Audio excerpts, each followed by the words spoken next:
We don't want the tissue in there. Oh, it's okay. We're very lax in here. Yes, exactly. Okay, well, everybody, welcome to the Real Life Podcast. We have replaced Dale with Austene and Toni today. Let's start off right. Temperate. Yeah, right? I know. Awesome.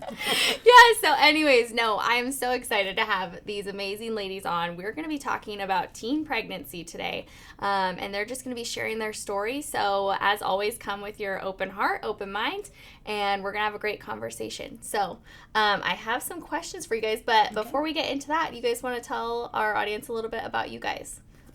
About us? Yes. Well, we came here 35 years ago. Mm-hmm. Came from a small town. To another small town? To Malala? Yeah, well, to Beaver Creek. Beaver Creek, even smaller. Okay.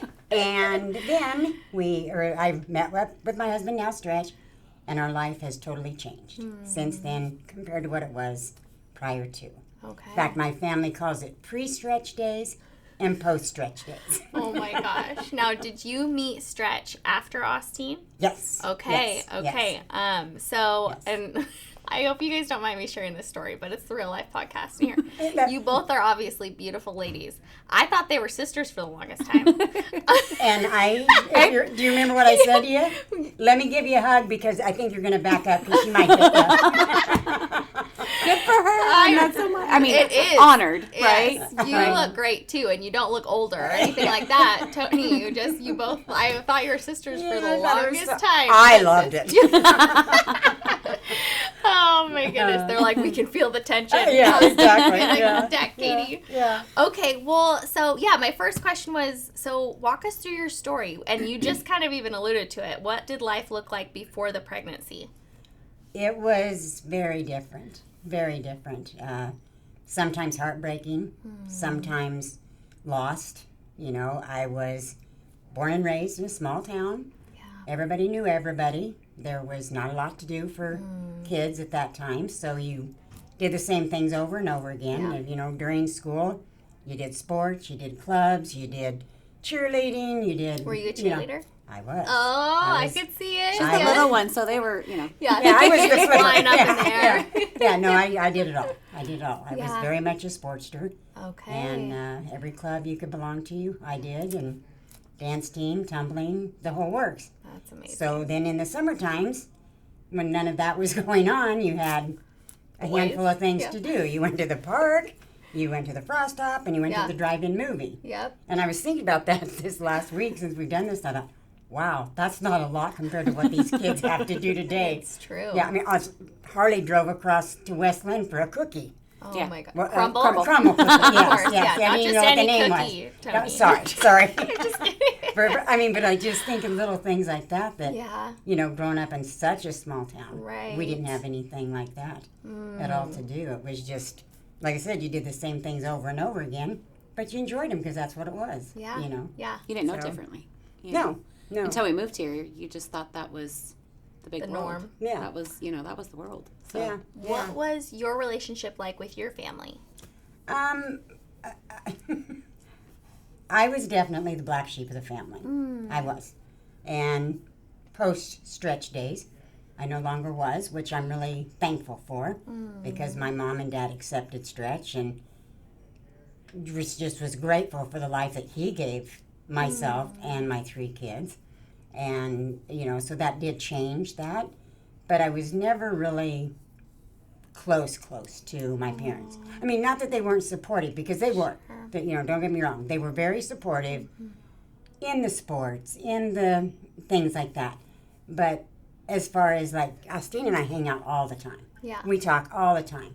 And, you know, then, you know, when I got into my situation, that drew it even more. You know, so...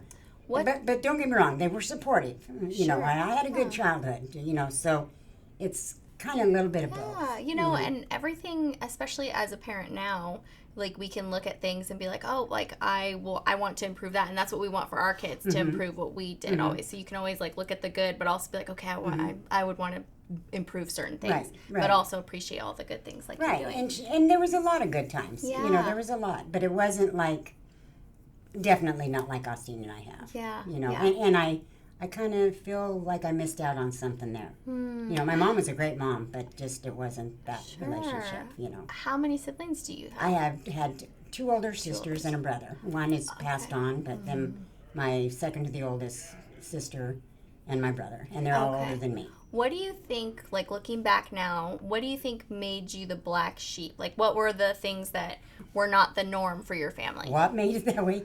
That would be me. I was a handful, you know. Yeah.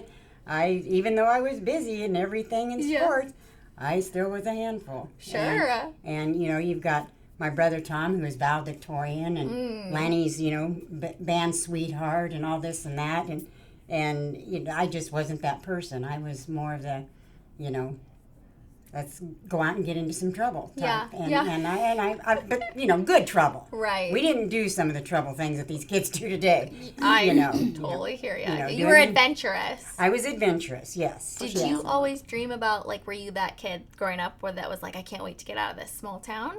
Or was it what that wasn't a thought? It really wasn't. Okay. You know, because I think, like in Austene's generation, those kids started moving out of Prairie.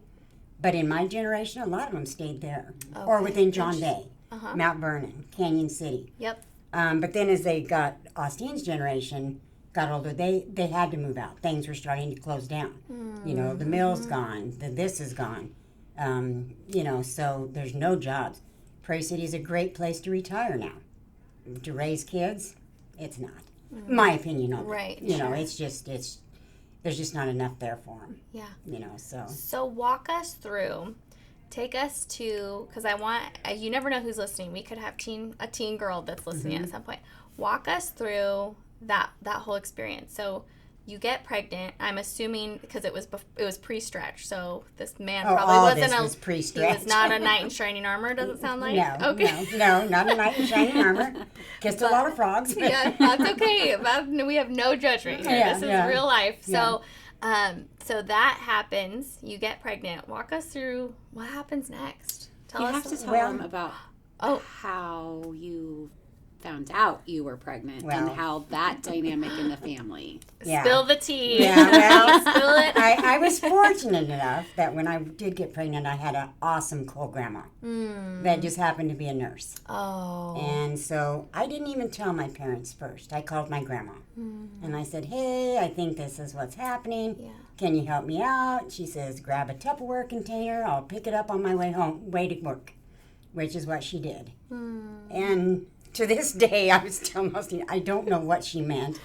But when I had to go home from school, call her as soon as I got home because I didn't want my parents to be home. Yeah. Plus, I had to get back for volleyball practice. Wow. But anyway, I called my grandma and she said, the rabbit died, you're pregnant.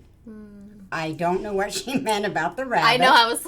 Yeah, I don't know I'm what like, she meant about the rabbit, but she says you're pregnant. And so then that's how I found out. And then I had to tell my mom and dad and Austene's father. We thought this is what, you know, you're supposed to do in that day and age. You got married. So I was 16, going into my senior year, pregnant and married my whole senior year. Wow. And so it changed my dynamic dramatically. Oh my gosh, yes. Yeah. There's so many huge changes all in such Yeah. a short amount of time. So was there ever the option for abortion back then? Like, were your parents, There was. were they like, it wasn't Yeah. even a thought, or was it just like, we're There not? was, but at the time, we thought, we're doing the right thing. You know, we'll be married and we'll live happily ever after and we'll have this child and we thought we were doing the right thing. Was he pretty supportive? Like, he wanted to get married and was... Yeah, he wanted to get married. Okay. He wanted to get married. And we did get married. And like I said, I was married my whole senior year. You know, because school starts in September and Austene was born in May. You know, and so we were married and... So you had Austene your senior year? Yes. Yeah. Oh, and that story gets even better. Oh, I can't wait. Yeah. So, anyway. Timing. Timing. Impeccable timing. But we did get married, and unfortunately, because of issues, the day she was born, I said, I can't do this. You have 1 month to clean it up, and if not, I will be gone. And exactly 1 month later, my mom come and got me after work, and I moved in with my parents. Wow. So it's been her and I ever since. Oh. So, yeah. What was it like telling your family? Like, what did that look like? It was painful. Yeah. Because I felt shame for myself, but I felt more shame for my parents, you know. And I think that's what gets me the most. Yeah. And bringing it all up, it stirred it all up again. But they were well known. They lived their whole married life there. They worked there. My mom, belonged to clubs, sororities, Elks. My dad was mayor for so many years. So they were well-known people too. And now all of a sudden they've got this 16-year-old daughter that's pregnant, that was supposed to be, raised on morals and responsibilities and everything. Did they have a Christian background? No, they did. They did. We were not, when I was little, we went to Sunday school, went to the Bible schools in summer and things like that. And then it just got to be a hit and miss, and then it got to be more of a miss. And so we weren't attending church. We were all believers. Sure. But they didn't go to church. So they weren't, they were Christians, but they weren't. Absolutely. They didn't go. Okay. So you are not only carrying like what we would say this shame of like for yourself, but it was just way bigger of a burden because you're thinking of your parents. It was more of a shame for I felt more of a shame for my parents than I did me. And as far as my siblings, I can't really say I gave that much. I'm sure I did, but I didn't really give that. That wasn't my care. It was my parents. It was my care. Right. And I always thought, well, I know that they're ashamed of me, but Katie, I never asked them because I don't think I wanted to know the answer. And even stirring this up, I remember thinking, I never asked them because I didn't want to know the answer. Yeah. So, yeah. But they never portrayed that they were ashamed of me or anything, but things changed even before, between us.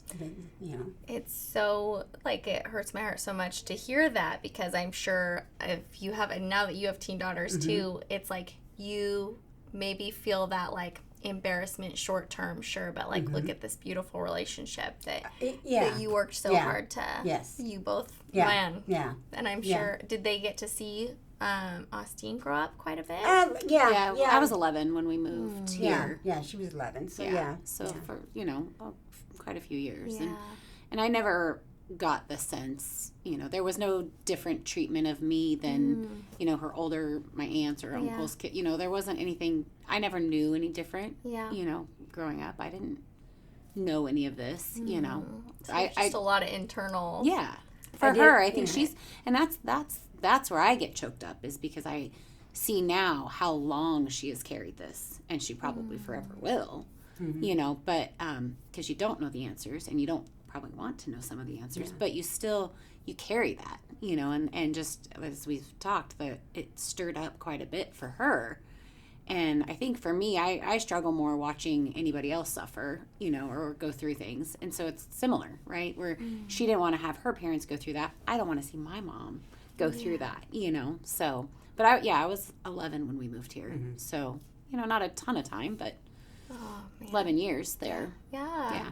So walk us through the childhood, Austene. Now you. So what was having the teen mom, as Toni would say, before it was cool? Yeah, well, she wasn't even a teen mom yet, and I put a lot of pressure on her, a lot of responsibility, because by the time it was said and done, I not only had 3 kids of my own, but I also had a 2-year-old stepson that I was raising. And this now we're in the stretch. We're still in pre-stretch. Oh, we're still in pre-stretch. We're still pre-stretch. Okay. But then when I post-stretch met him, unfortunately, Jeffrey was taken from me because he wasn't mine, and I didn't have any rights to him. Okay. And so, and I only got to have him up one summer. Was it the year before? Or 2 years ago? It was a year and a half. Yeah. And so I finally got to have him come up later on. We'd been here for almost 10 years. And I finally got to have him come up for a couple of weeks. And this is your stepson? This is my stepson. Okay. And by then he was 15. And A year later, he committed suicide after I just talked to him 2 days prior. And because I wanted him to come up and stand with the kids, because Stretch and I was going to have a 10-year renewal. And so I struggle with that too. I have a lot of guilt on that. You know, would it have been different if I could have kept him? Why didn't I pick up on something 2 days prior to a phone call saying that he'd committed suicide, you know? And Austene was just as close to him because she raised my boys. You know, she raised my boys because I had to work. And I put a lot of responsibility on her. And at that time, 10 years old, that was crazy, some of the stuff that I expected her to do. So I had a younger brother, Chad. He lives in Prineville now. So she had 2 kids at How 19. old were you when? Chad and I are a year and a half apart. Year and a half apart. Okay, okay. So she had 2 kids at 19. Wow. Yeah. Wait, are they twins? No. Chad, it was Oh. me at I was You at at 16 17. or She got 17? pregnant. Yeah. Had me at 17. Okay. And then had Chad when she was 19. Yeah. Okay. A year and a half later. Okay. So we're close in age, but so yeah, there was Chad's always kind of lived with his father over in Prineville. Okay. He was here for a short from time. 6th grade. From Yeah, 6th he grade, was- but that was a mutual agreement with Yeah. Chad and his dad and I. Okay. So when we were in Prairie, it was a lot was with Chad and I. And then shortly after, when she met Jeff and got married, and he had his son Jeffrey, you know, so then it was, and then they had Josh together. So yeah, it was, I mean, again, I didn't know any differently. I wouldn't say, I don't recall anything different as a childhood or in my childhood up until Jeff left. And it was me, Chad, Josh, Jeffrey. And then it was, you know, she was left to provide for all of us and take care of the mortgage and the, you know, the car payments and all of that all on her own. And so I just remember constantly working. She was always working. She had 2 full-time jobs and cleaned houses on the side, and you know, Had a she paper was, route. and I mean, just everything you could cram into 24 hours. Yeah. She was doing in order to keep the roof over our head, keep us, you know. There provided were for. a few times that I'd get home from one job and think, I'm only going to go to bed for an hour and a half, so I just kind of stay up and go to work. You know, so. Yeah, and everything was, it's a small town, right? So, I mean, our house is kind of in the center of town, and she worked in the laundromat, the nursing home, and in the early hours of the morning, and then she would come home and sleep while we were at school and go do her afternoon, evening work, and, you know, pick up, like I said, clean a house in between somehow. I mean, she was just constantly going. And so I think that's when the responsibilities kind of defaulted to me, and that's what I remember, you know, more so, is that there was more responsibility for me once Jeff had left, and it was just the 4 of us kids. How and old were you? I was 9 9 when that started, and then I remember one time at school, small town, everybody knows everybody's business, right? So And I was a lot of the business. yeah, Believe and me, so I was the talk of the town. I remember these official-looking gentlemen coming to my school and taking me into the little health room and having conversations with me about, you know, is your mom home, or are you cooking, and do you cook on high on the stove? I mean, just all these random weird questions, you know. And I was like, what is this? Well, somebody had basically turned her in, and it was a welfare check on all of us kids, and 9 years old. But I knew the right answers. I knew not to say I cook on high, or tell them that my brother burned his hand really bad, you know, like after we cooked it, you know. So, but I just thought that was really strange that these 2 gentlemen were, you know, talking to me about this stuff. And so I got home that day from school and explained to her, you know, what was going on. And of course, then it's like, all right, who's watching us that closely? Who's concerned? Who turned us in? You know, who made the phone call? But I remember probably around 10, it was really up to Chad and I. I wouldn't take all the credit, but Chad and I got the boys up and ready for daycare. They weren't in school yet. We got ourselves ready for school. We made breakfast. We had breakfast, and then we would take the 2 little boys to the babysitters for the day, and then we would walk to school. And so I remember thinking, you know, it's normal. This is just what we do. This is, everybody's doing this, right? And it was years later, obviously, when we moved here, that it was like, actually, that wasn't normal, And I think that was probably because this stirred up conversations with us. And she said, how many knockdown, drag out fights, arguments do you think we've had over our life? And I was like, wow, maybe I can count them on one hand. And I think our biggest struggle was when we first moved here. I had such a mom role for the boys and protecting and providing and doing all that when she was set, my stepdad, my dad, I call him my dad, he said, you're not going to work. You're a mom. You need to take care of these babies. You're not working. And so it was this huge role reversal. Is stretch. Yes. This is stretch days. Yeah, this is stretch days. It was this huge couple months it took us. Was there to get through that headbutting between? Was it mostly you two, or was it stretch? No, Stretch just went to work and provided for us, and it was left Austene and I to butt heads because we did butt heads for a couple months when we first moved here. Yeah. What would the conflicts look like? What did that look like? Were you like, no, Mom, we do it this way, and you're like, what did it look? Walk us through. Yeah, something very much like that. Or the boys would be acting out, and I would go to correct them or parent them, and she would be right there, trying to do the same thing. And it took us a little bit to figure out. How old were you at this time? Now? 11. So you've been momming for 2 years. 2 years. While you're trying to get you guys through and survive. Yeah. So it took us a little bit. We just, for one, and this sounds terrible, but for one, we had never spent that much time together. No, she was off working or I was at school, and so we hadn't spent that much time together, and I think that was an adjustment. And then to change roles, it took us a bit to figure out what the problem was. And it was, finally when I think she figured it out, she said, it's time for you to be a child. Yeah. You need to be a kid. That's the only thing I could think of that we butted heads about, because she was still taking my role, and I didn't need her to do that anymore. And so we did tiff a little bit here and there. Yeah. But it was just like, Austene, you get to be a kid now. Yeah. And so she kind of backed off a little bit. Not that it was hard too, because I didn't know what that meant. Yeah. I really didn't know, like, what does it mean to be a kid? I'm not going to go out and play in the dirt. I'm not, because my world was different. And what we did for fun was not what normal children would do at that age. 9 years old was pretty early. I mean, I thought about it years later. I'm thinking, how irresponsible of me, and I beat myself up on it. But I mean, life has gone on. But I mean, just like when it would snow, how'd you take the boys to the I'm one of those grandparents that's actually going to be able to say, I walked uphill both ways to school in the snow. I remember very vividly, Eastern Oregon, it used to get super, we would have the snowbanks plowed, huge piles of snow, all of this.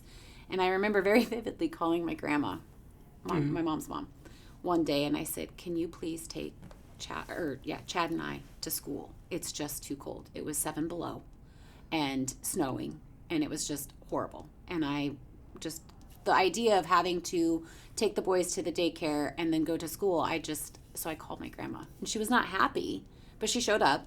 She came by and picked us up and drove us to and from school. But for a long time, we would... Josh was just little, so he was 3. Was baby. He was 3 when we moved here. Yeah, so he was a little baby, and so we would get ready to go, and we had these bags, these beautiful quilted bags that my grandma made for us, and we would put Josh in his little snowsuit, and then we'd wrap him in a blanket, and we would put him down in this bag, and we would carry the bag, and then for a while it was okay. Then we were like, well, actually, with all the snow, we'll just put the boys in a sled and we'll drag the sled to daycare. Brilliant. And I'm not thinking, this is normal. Yeah. Don't you think this is normal, Katie? So Jeffrey would be sitting in the front of the sled, and then Josh would be like all tight and snuggly in his little bag. They were having the time of their lives. Yeah, I can laugh about it now, but boy, I think about it sometimes. I think, wow, what a mom I was. No. Hey, I want to unpack that a little bit, because I can tell that's probably one of the harder things to talk about. But honestly, so I heard you say it sounds like Jeff left, and so you had no financial help during that time. No. You almost didn't have a choice. You know, like Yeah. you sure you could spend all this time with your kids, but then get your house taken and so Right. was the family, were they kind of like, oh, they're on their own? Did they ever step in and help? It sounds like you said your grandma was upset that you called. There was times that they would help me financially. I always had to pay them back, which you know, you did that back in the day. Absolutely. But they would step up. You Yeah. know, they would step up and help out. There were times that Mom would watch the boys, Jeffrey and Josh. You know, and that's another job I had, was going to fix the meal for the people in jail. And so Mom would watch them because it'd only be like 3 hours. Yeah. And so Mom would watch them then, you know, when I got that job. Yeah. But yeah, they were there to help. They just, you know, they weren't there. I would have to go to them. Sure. They wouldn't stop by and say, hey, how you doing, you know, or, you know, so that was tough. You know, and with your already all that shame you're carrying, probably reaching out to ask for help did not feel natural. No, it didn't. And like I said, they didn't not support me. But even like when I was pregnant, my dad worked. We lived in Canyon City at the time, and my dad worked for the county. And his shop was right across the street from the house that we lived in. And he never come over to say, hey, how you feeling or whatever. And unless it was like a pre-arranged thing, Mom worked in John Day, and then when we lived in John Day, Mom wouldn't swing by and say, how you feeling? What's going on? You know, I mean, once in a blue moon, but it was like, not only did I lose my last senior year, I didn't hang with my friends, I didn't hang with my siblings, I didn't hang with my parents. You know, it was just a huge void, you know. And such a change, you know. So, yeah, it was such a change. Yeah, that sounds very lonely. It was, you know, because... But with a lot of kids around. Right, yeah. It was lonely, but noisy. Mentally stimulating. I have all these children, and I'm alone. Yeah, why am I alone? So, what's like one of your earliest memories, Austene? So, because I'm picturing, so you both went through quite a trauma. First of all, like even just the teen pregnancy in itself and the family dynamic, but then you have this other person where you're like, okay, like maybe this relationship's gonna work, and then that one doesn't, and you're left to fend for yourselves. Do you remember like anything before that, and then that transition to that, or was it just that's like one of your first memories? So when she met Mark, which is Chad's dad, and living in Prineville and stuff, and then we ended up moving back to Prairie. I do remember that Mark would take us during the summer, or take me, right? So Chad would go and do his visits and stuff for the summer or whatever, and Mark would take me occasionally. And so I do remember that. I remember we went to the county fair, and I caught a rooster in the scramble, and we brought the rooster home, and she wasn't happy. Mom was very happy. Mark thought it was hilarious. Yeah, Mark thought it was hilarious, yeah. But, you know, so I do remember bits and pieces of that, and I think for me, you know, there's a lot that we won't probably get into, but there was a lot more trauma in those years leading up to Jeff leaving. I think that's where most of my memories get blocked because of that trauma that was occurring at the same time. It's so much, the focus was so much on that, and so there wasn't a lot of, you know, family vacations or Disneyland type things, you know, where it was, we went, you know, we would go fishing or go to the lake or do little things like that. But I think so many of my memories of that are blocked because of the trauma. And I think, like I said, I don't think we'll get into it too much. We might, but to watch her go through half of the stuff that she went through, and for her to be here and as strong as she is, says a lot about my mom. Says a lot. The fact that after being abused, she openly took Jeffrey. You know, Jeff left the marriage, he left the situation and left his son there, and I just thought, what other person would do that but my mom?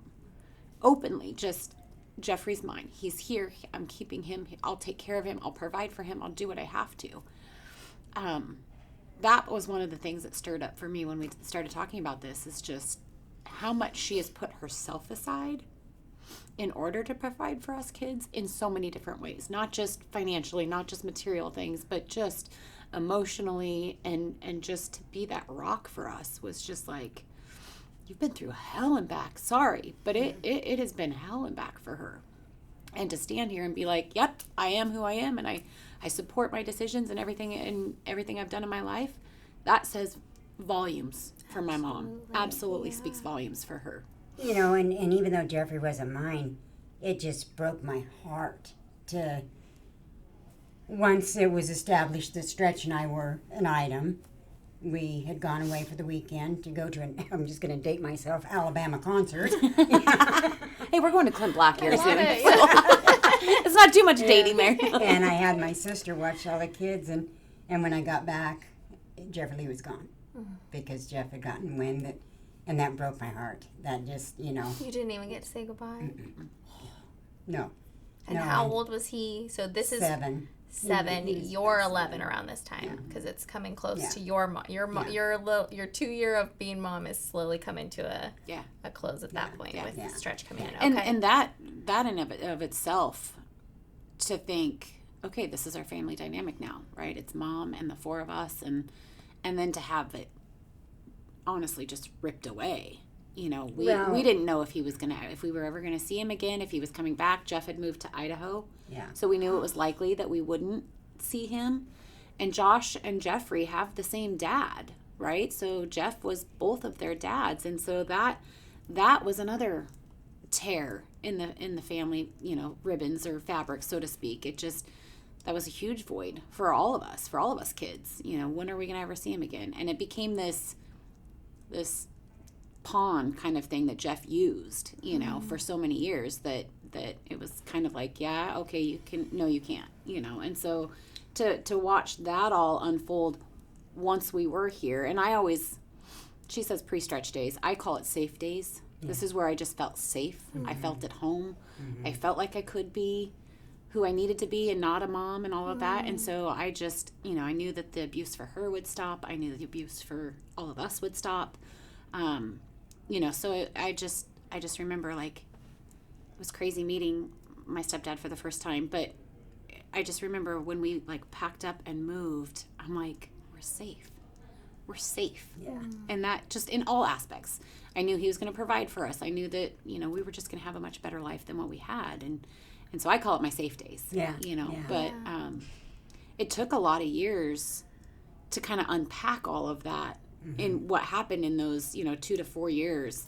It took a lot for me to unpack. Yeah. I had some other issues going on with my own childhood outside of her that she didn't even know about until we moved here, but it gave me an opportunity to deal with that, you know. So it just, I think so much of my memory as a child is blocked. I look at pictures sometimes and I don't remember that actually happening, like a birthday celebration. All of my cousins were all in the same town, you know, so it was always a big thing for one of our birthdays. And I look at these pictures and I'm like, I know I was there. I know I'm opening gifts. That is me, but I don't remember of it, most of it, because it's so clouded with trauma. Yeah. So go ahead. But we made it through, and you know, I'm just so I'm grateful. And you say your safe days? Yeah. I mean, think about it. Stretch and I courted each other for 3 weeks, and he said, well, the job's over. Either you move to Beaver Creek or we're done. And so I said, move to Beaver Creek. Sounds like fun. Wow. I took a chance, and here we are 35 years later. So, because I had no idea we were going to touch on this, but obviously, you know, God's hand's been on your guys' story the whole time. But I want you to speak to the women, maybe in the kids that are in that abusive relationship. What did it take for you to get out of that? What did that look like to finally be like, absolutely not, and then not fall back into that same pattern? Well, I did fall back once, you know, because I did go back. I did have him move back in once, but then it got to be I couldn't handle the pain, physically, emotionally. I didn't like seeing my kids go through that. I have this vision of my son Chad which helped me make the decision when a situation happened, trying to get help, and that was not going to happen. And so that's what made my decision. I can't go through the pain anymore, let alone seeing the pain on my kids. Yeah. So. Now, during that season, that really dark season, your family, you guys were not in the same town as your family anymore. No. Typical kind of isolate and take well, away. Yeah, I mean, yes, we were still we were still in the same town. Yes, but did family pick up on any of the abuse? My sister did, Lanny. Yeah, Lanny did. Lanny was there for a lot of the rescues. So. But as far as my mom and dad, they just kind of turned another cheek. So. Toni, do you think you were? I don't want to put words in your mouth or anything like that. Women that tend to be in these situations, what do you think, what was the draw? Was there just a void and you got kind of love bombed, or what did it, okay. I think that was a lot of it. Yeah. I had all these kids, I needed help. Yeah.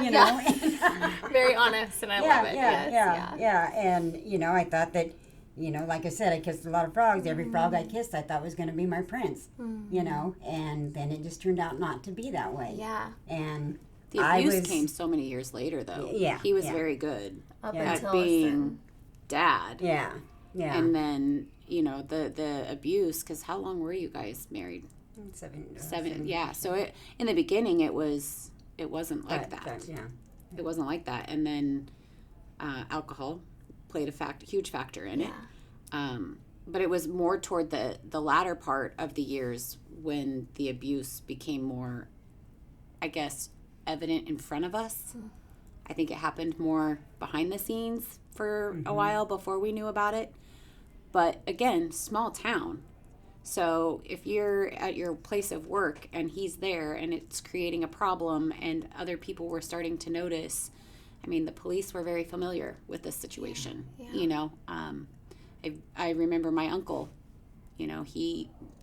Jeff was upset with my mom, and she had actually run home from work, didn't even get in the car. She ran home from work, and we knew what was going on. My other cousins were there, so my cousin Mike actually called his mom and was like, this is what's going on.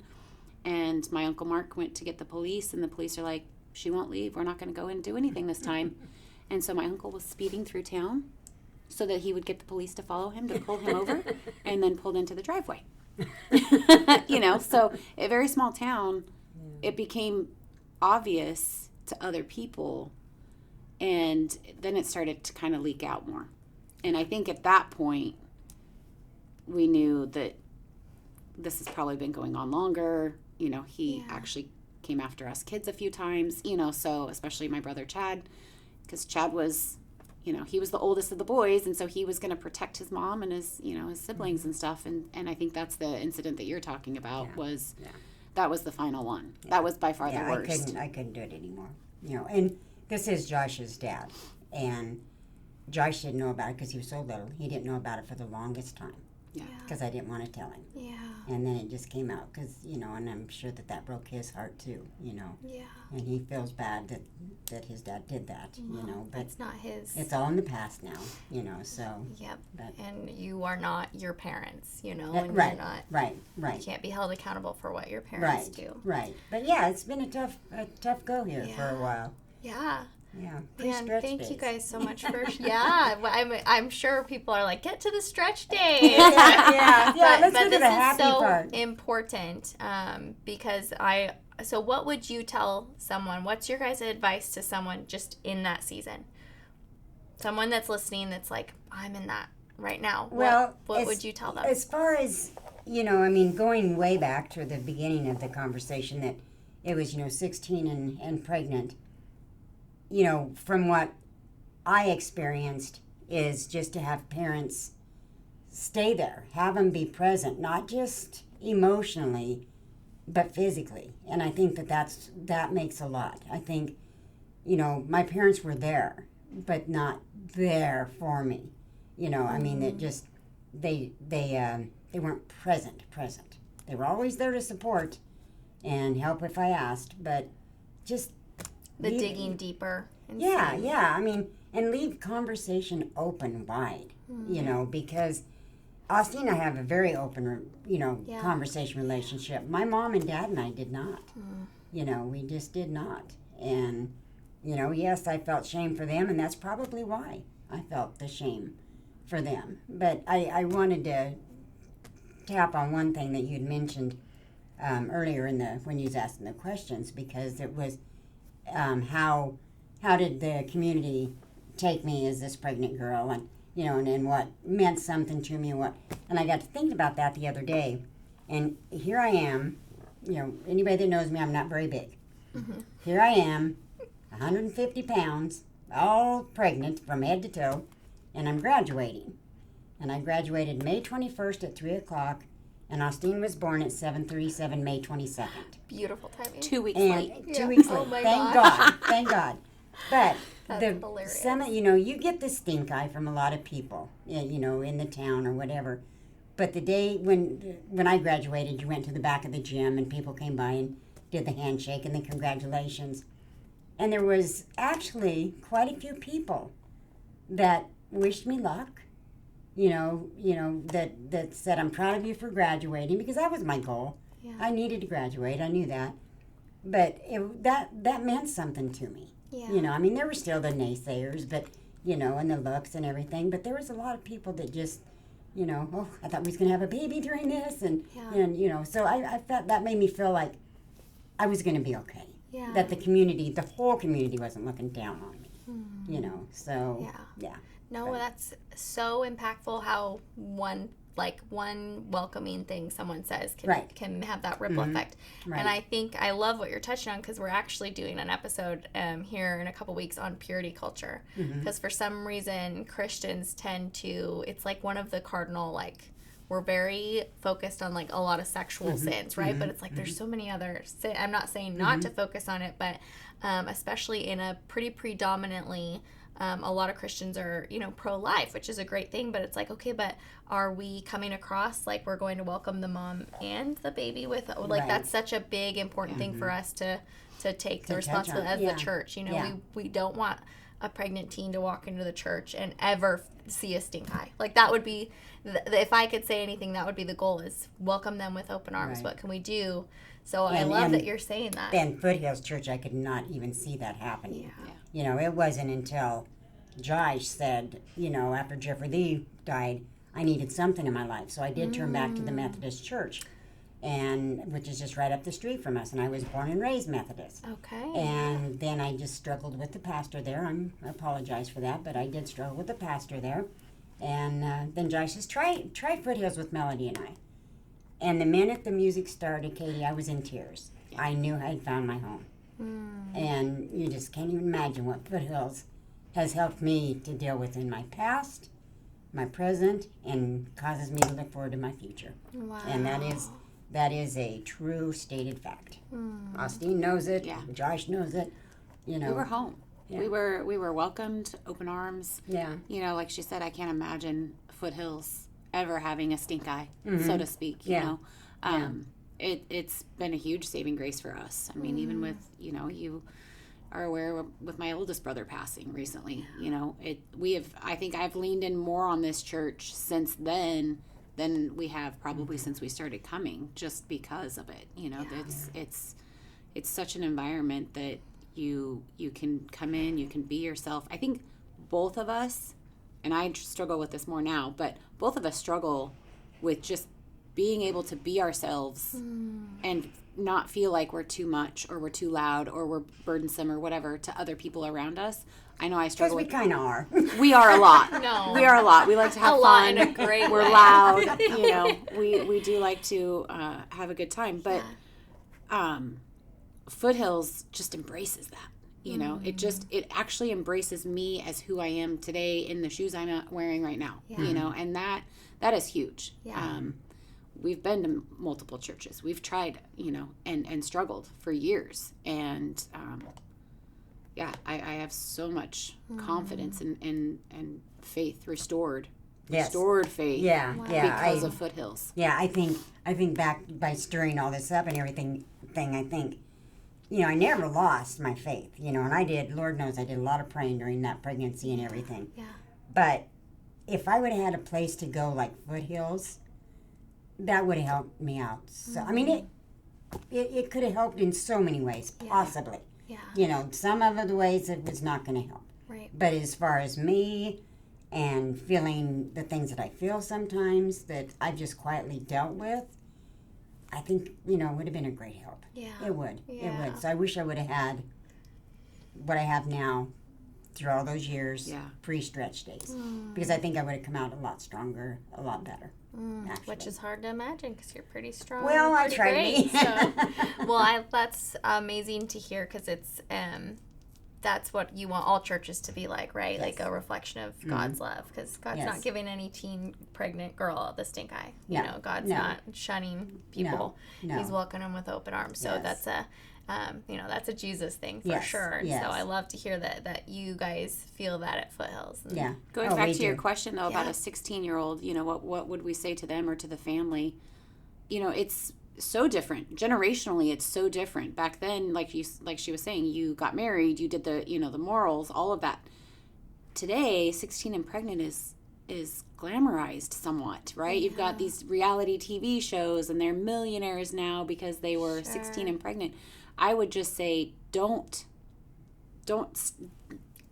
stop asking for help. Don't stop talking about what you need.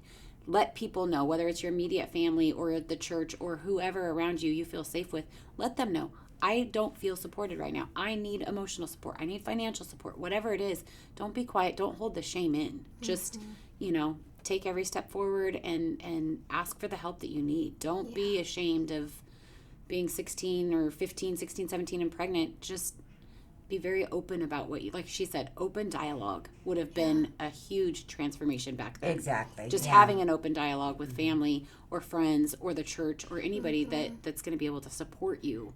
Yeah. Don't hesitate to ask. Yeah. That's the big thing I would say. I think that was partially my fault, you know, because, you know, I just stayed in the back light. You know, I didn't let myself shine in any way because I was, you know, worried about my parents and what this makes them look like. And, you know, so I excluded myself from the family. I excluded myself from my friends. You know, I could no longer do I couldn't be a senior in high school, you know. And I shouldn't even have been playing volleyball either, you know, because that was another thing I thought. Playing volleyball. Yeah. Well, I'd already started the sport, and that was another thing I thought of, just stirring things up. How irresponsible was that? I mean, and I played just as hard as I did in the years before, and I'm just now pregnant with her and not giving it any thought. Austene might be some seems problems. Okay, yeah. But the good thing is that not only did we take state that year, I also got on the Austene and I got on the All-Star team. That's amazing. So Austene and I've been doing things even before she was right? born. Yeah, they're just dynamic duo here. I love it. That's amazing. Yeah. Oh, you guys, so much good stuff. I'm like, I don't even remember where we were with the questions. But okay, this is a good question since this is, you know, the Real Life Podcast. When did Jesus become real in your story? Was there a specific moment that felt like the beginning of healing or surrender? Is that what you just touched on with coming? Or was there something before? Yeah, pretty much, because like I said, I wasn't going to church at the time, but I always had that connection. Yeah. There was a lot of prayers, you know, a lot of prayers, and that was the only connection that I had left at the time with church. Yeah.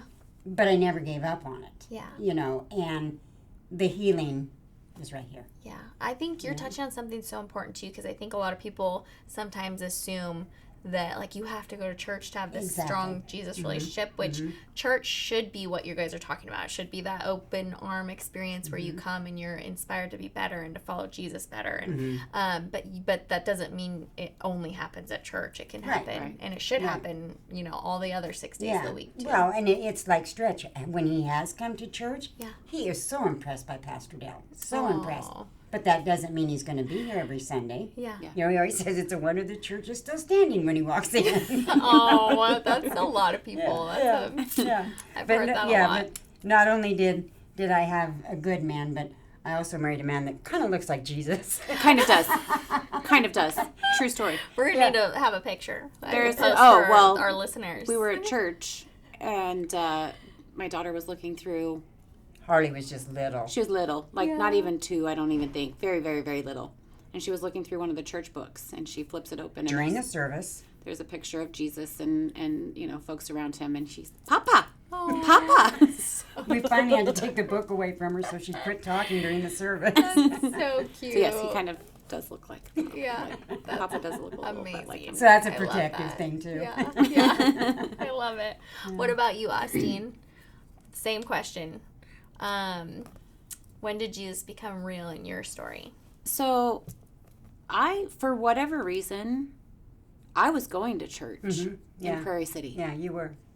And I don't remember, I did the Bible studies and Awanas and all of those things, but I remember getting up and wearing mom's dress and shoes. But for whatever reason, I was at church most Sundays. Interesting. You just were like Sunday drawn school to and church. Sunday yeah, school she went, and then she church. got a little older, so she went to church. And then I was always upstairs with Alice, the piano player. But I didn't know why. I just, that was the thing to do. I think I did a lot of Awanas and a lot of the Sunday school stuff. But during all of that, it wasn't like I was going to pray or for the support or anything. I was just going to go, really, to sit next to Alice while she was playing the piano and to ring the bell, all the fun stuff, But for whatever reason, it was very present in my time even in Prairie City. And again, when we moved here, we worked through some of the childhood traumas that I was dealing with that I didn't even tell her, shame. I felt extreme shame, so I hadn't even told her. But through counseling and all of that, it was like very glaring. I have got to go back to church. I have got to go back to church. And I had actually gone to a couple in Oregon City and Milwaukee with some friends and high school friends, and didn't really care for them. I walked into one and I was like, oh, maybe, and never went back. And the church next to my parents' house was next to my parents' house, so we went there, I think more so out of convenience, and it was a Methodist church, which was what we went to in Prairie. But again, once the pastor changed, I couldn't do it. I was just like, I can't follow the sermon. I'm lost. I don't understand. I just really struggled, and it was more so like, I don't want to go because I don't find the benefit of it, right? But when we got in, I wasn't even in, the music hadn't even started. I walked in the door. And when I walked in the door at Foothills, I was like released. I was like, this is home. This is it. And then we got inside, and I was just blown away by the first service. Just blown away. And that's where it was like, okay. I've always struggled, we've done some of the women's studies here, or the women's chats and stuff, and I've always struggled with, I'm a huge believer. I constantly am praying and speaking with God, but I've always struggled with hearing him and being able to hear his message. And so it's always just like that one foot in front of the other. Just keep doing. People have said, well, I talked to him about this, or I talked to him this way. And it's like, I try this and I try that. And I've always struggled with, he just doesn't hear me. Like, he knows I'm here. He knows I'm struggling. He knows what I'm going through. I'm communicating, but I've never had that open, like full on I surrender openness until most recently. And that was actually after my brother passed. Yeah. Wow. Where I was on my knees, I surrender. I am yours. Do with me as you need. And that was like, I've had Christ and church in my life off and on, sprinkled. But it was after Tim's death that I was just like, whatever it takes, I surrender. I am yours. Wow. And I've tried to lean in more. Still don't hear the messages. Like, some people are like, it was so loud and clear, it woke me up. And I don't necessarily have that, but I have just, like I keep saying, one foot in front of the other. I just keep doing and keep hoping that it'll come through louder and clearer. And I just keep devoting more. Yeah. And so I think, without finding my home, that would not have been possible. I still would have been struggling with the church. I still would have been committed. I would have, attended when I needed to or felt that I needed to. But with Foothills, I'm completely surrendered. Like, it's amazing. Please work through me. Help heal me. Help heal my mom. Help us heal together. Because I think this whole situation has stirred up And it wasn't until she called me the other day. She's like, so has it stirred up anything for you? And I'm like, well, not I've really. thought of like high level, like, yeah, we have been through a lot. Yeah. But then when we started talking, even now, I'm like, oh, there was that too. So there's still a lot of stuff that needs to be unpacked and dealt with. What a long, looking back in hindsight, now you guys have lived out of it for a long time, but that was a long season for you guys. It was. And you didn't have the time or the luxury of stopping and processing. Mm-mm. It's like, it makes sense that it would be hard to reflect back and think of how it's impacted. Well, in life, to, post-stretch days 35 years ago has been so good that you don't have to think about those things anymore. Yeah. You don't have to have them bringing them, well, until you do this podcast. Dating ropes. Yeah. But it's been so many years since I've had to stop and process, okay, how am I going to answer this? Because this is a question that she's going to ask. Or, and then I haven't, because of the life that Stretch has given myself and my kids, I haven't had to think about it. Yeah. And part of us, I think, has tried to forget. Yeah. I think that's really a lot of it. There's certain pieces that I don't want to remember. Yeah. I don't want to have that memory, Yeah. Right. Because I want to have the happier memories and not so much, the Yeah. trauma. Of course. Yeah. Well, and you touched on something, Austene. I think you both have used the word shame. And you even alluded to like how isolated it makes you. So for people listening, I think it's just so important for them to know, like, our God is not the God of shame. No.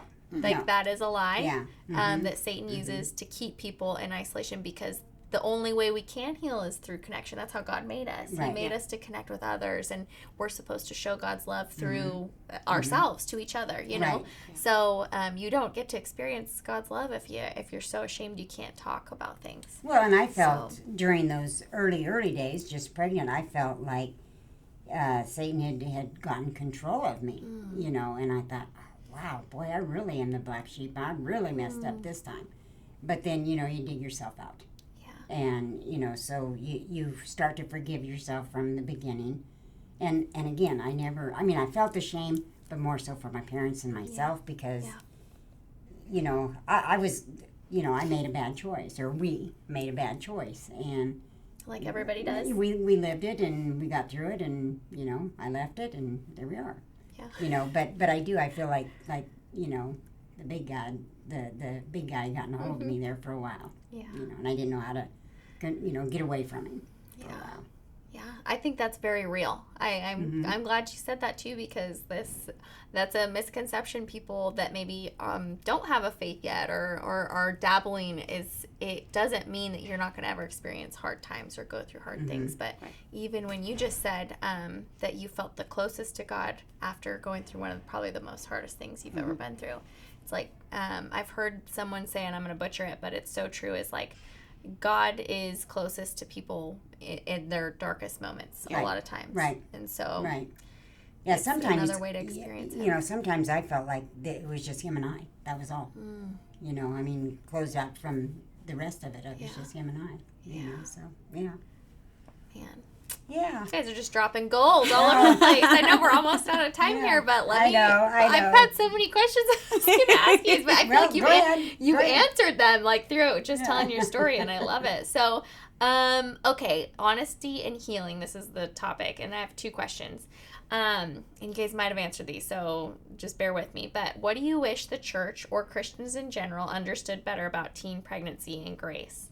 And then if you don't have an answer for that one, the second question is, were there any words or actions that deeply hurt you during that time? I think as far as the Christians and the church, just open mind. Yeah. Open mind. It's going to happen. Yeah. It could happen. It could happen to anybody's teen. I'm not, not passing judgment, but it may happen to somebody's it's a very teenager real daughter world that thing. Goes to church here, and she's been going to church here since Sunday school. It could happen.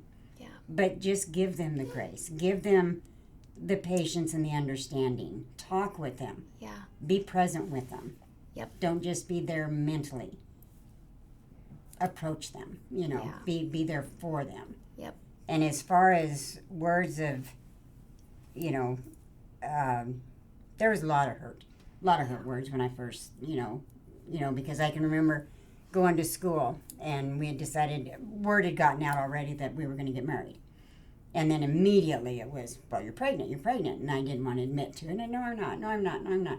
Well, it's a little hard to, hide after a while. Right. But I had to hear all those, and those were from my high school classmates. Because I went to school with them my whole senior year. Yeah. Except the last 9 weeks because I had to go to John Day. But that's nothing. But it was the more the kids that were the mean things. Yeah. The older people of the county, there was just the stink eye, But again, like I touched earlier, it made me feel so much better when a lot of those people kind of forgave me and kind of said, we're proud that you made it, you graduated and whatever, So that was the, but just keep an open mind for them, Don't shy away from them, don't turn them back. Yeah. So. And be that support, there's, I can only imagine, I have a 16-year-old, and I have thought, gosh, if she came to me, would I be upset? I don't know upset's the right word. I would be concerned, right? But I'm going to love her no matter what. Yeah. I'm going to support her. I'm going to be there. But also, similar to her situation, she didn't ask for that support. She didn't ask her parents to be present. And I would say, even if a 16-year-old pregnant teen isn't asking, offer the support, offer the words of encouragement, offer positive, all of that. I can imagine, a 16-year-old is probably going through a lot of the same similar emotions that she did. Oh my gosh, what am I going to do? I'm this bad person or whatever, to just be there and support them however you can, even if they don't ask for it. Just reassuring, being positive, you'll be fine. You've got this, whatever it takes, but I can't imagine, like I was saying with my daughter, she's not going to ask. She's going to be super quiet about it. She's going to try and hide it for as long as possible. So be that person that goes up to someone and says, or even their parents, right? Yeah. How can I support you? This is a big transition. Great. This is a big change, a milestone in your life. How can I support you? What do you need from me to help you, maneuver through this or manage through this? Yeah, because I've had a lot of time to think about how I could, go up. I could easily go up to someone and say, hey, I know it. It sucks. It's not going to be easy, but, just, help them out because I've lived it. And I know what I don't want to see parents do. It sounds bad because my parents did that, I lived up to the black sheep of the family by being 16, senior year, pregnant and married. I lived up to that, but I can't change that now, and I wouldn't change it for the world. Would not change it for the world. Yeah, that's important. And so, but at that time, you don't want to feel the obvious, and it was obvious, So, but I would be able to go up to any parent and tell them what not to do because I saw what not to do. And that's very valuable for people too. Well, and they always say everything happens for a reason, right? So if you are that 16-year-old and you are finding yourself in that position, there's no shame in it. Everything happens for a reason. There's a reason that you are in the position that you're in, and then you have to embrace that and move forward and try and push the shame away, just everything happens for a reason. Kind of like when they said motherhood is. And I said, making sure I had a best friend to grow up with. And that was so true because, I wasn't a popular kid, so I had to get my own popularity. Well, and it wasn't without you guys have plowed through some things, it sounds like, relationship-wise. But you just, you think about it in that way. And we did grow up together. We don't have, there's a lot of friendships that only have, that the amount of years difference between us that very true. Yeah. So she is my best friend. Always has been. I love it. Yeah. Always has been. Well, on that note, last question I'll ask because I think you guys have answered all of them. But growth and relationship. How did your relationship as mother and daughter evolve through this experience? What did it teach you about grace, love, or letting go? And what were some of the hardest lessons and some of the most beautiful ones? So I know those are a lot of questions. Yeah. Yeah. Whatever's coming to mind. For me, our relationship has just grown. You know, Austine mentioned earlier about, you know, could you count on one hand? We could. And I don't think a lot of mothers can say that we, in About all the these fights? years, Could you count on one? yeah, Fights? all the real knockdown dragouts that we had, we could count on one hand. And I didn't tell her my answer until I heard her answer. And Trick question. yeah, but we both had the same one, and so you know we've had times, but we've also gained so much, you know, and a lot of it, when I mentioned earlier, I did a lot of quiet healing on my own. Mm-hmm. But Austine and I talk about anything and everything, and we talked about what I went through, where I was at, blah blah blah, and she's helped me to get through that, you know, to get to heal from that, you know. So that's my thought, and that is, you know, I'm grateful for that. I'm grateful for the relationship that we have. Yeah. I you know, when you start to think back, it's like, yeah, there's been a lot of trauma, a lot of scenarios that I don't think most people even face that we've been through, and that giving grace. That has been my new saying, you know, just give a little grace. Even with my volleyball team, like, give yourself some grace. Give us some grace. We're running behind. Give us, you know, if everybody could just find another sliver of grace and give that, I think, you know, the world would start to change slowly, I would think. That's powerful. Yes. It just, give yourself grace, you know, because there was times I'd watch her beat herself up and tear herself down, and not a lot of people there to pick up the pieces, you know, and so give yourself grace.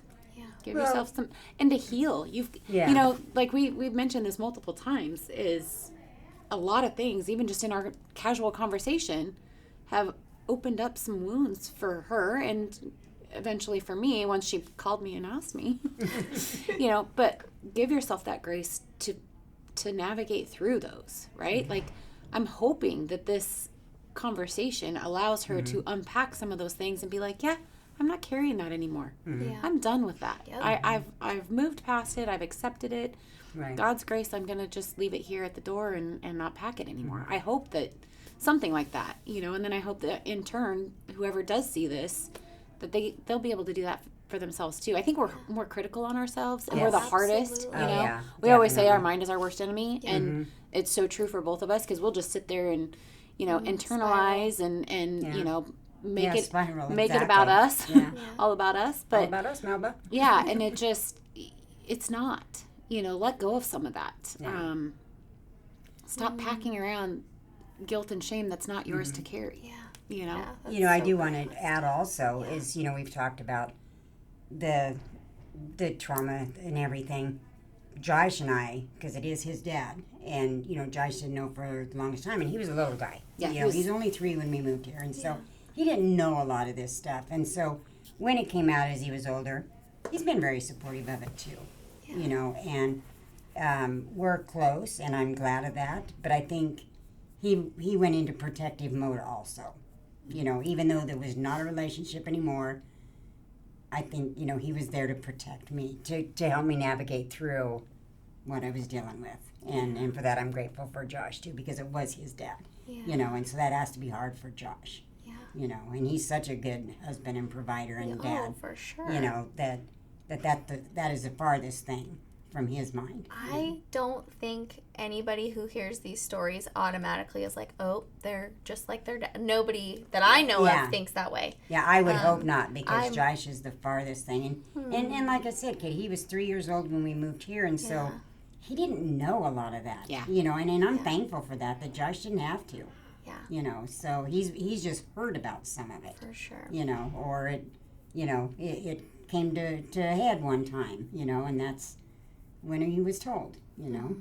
But he is you know, I'm so proud of him for breaking that chain, you know, breaking that, you know. So absolutely. Well, you guys are all chain breakers. Yeah, he's not a drinker, so that's a bonus, you know, because his dad was, and so it's he, you know, he didn't want to be like his dad either, you know. So, but I think it's hard for him to say, this was my dad that did this. Right. You know, that kind of sucks. You know? Yeah. Or stinks, sorry. No, you're all welcome here. Well, Yeah. I have so much respect for you guys and for just being willing to share your story. And the only thing I would leave you guys with is, you know, deciphering what voices are from God and then what ones are not. Because I guarantee, I just from the God I know and the God in the Bible, he's not looking down being like this at either of you. Well, funny you'd say that because I'll do something just stupid or whatever, and I'll just say, oh, that's God leaning off the cloud going, that's just Toni. And I love her. Yeah. A little bit of grace. I love her. Grace. I love it. Well, is there anything else you guys want to tell our listeners before I close this out? I don't think so. Okay, you guys hit on great. Just you left lots of gold sprinkles throughout this. So thank you guys for coming on and taking time out of your busy days. Yeah, if you ever find yourself in the position, be strong. Yeah. Be strong. That's great advice. Yes. Well, Ask for what you need. yeah. Yep. Don't be afraid.